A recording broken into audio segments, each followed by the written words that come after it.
Hello friends, Bhavnani रसोई में तमारुं स्वागत है। रेग्युलर हूँ जे मारी रेसिपी में गरम मसालानो यूज़ करूँ छूँ एनी रेसिपी हूँ आज तमारी जोड़े शेर करवा जई रही छूँ। तो चलो रेसिपीनी शरूआत करी लईए। आपणे एक कढ़ाई मूकी दीधी है। हवे एमां पहला मरी उमेरीशुं, लविंग उमेरीशुं। गैसनी फ्लेम लो टू मीडियम करी दईशुं।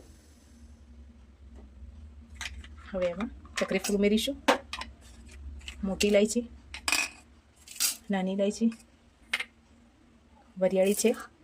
આપણે આમાં ધાણાનો ઉપયોગ નહીં કરીએ। શાહી જીરું છે એ ઉમેરીશું। જીરું ઉમેરી દઈએ। તજના લાકડા છે એ ઉમેરી દઈશું। જાવિત્રી ઉમેરી દઈશું। જાયફળ છે જે અડધું જાયફળ મેં ઉમેરેલું છે અને સૂંઠ છે।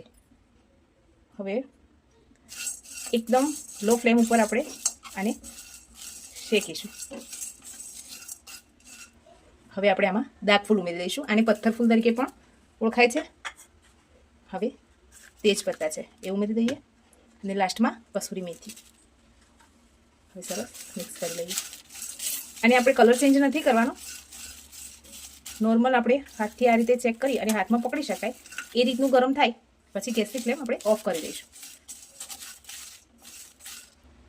આપણે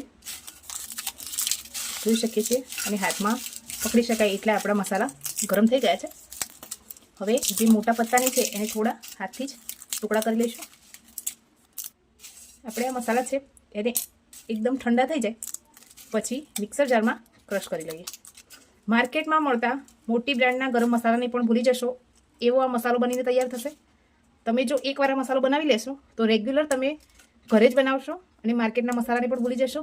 તો એકવાર આ રેસીપીને જરૂરથી ટ્રાય કરજો અને મને કમેન્ટમાં પણ જણાવજો તમને આ મસાલો કેવો લાગ્યો।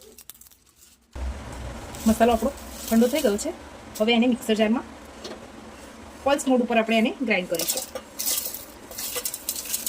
તમે આને એરટાઇટ બરણીમાં ભરી લાંબા સમય સુધી સ્ટોર પર કરી શકો છો।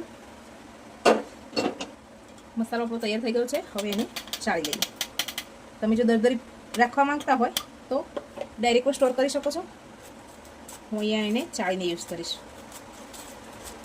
તમારે આની ફૂલ ડિટેલ જોઈતી હોય તો હું ડિસ્ક્રિપ્શનમાં કઈ સામગ્રી કેટલા પ્રમાણમાં લીધેલી છે એ પણ લખી દઈશ, એટલે તમે ત્યાં ચેક કરી લેજો।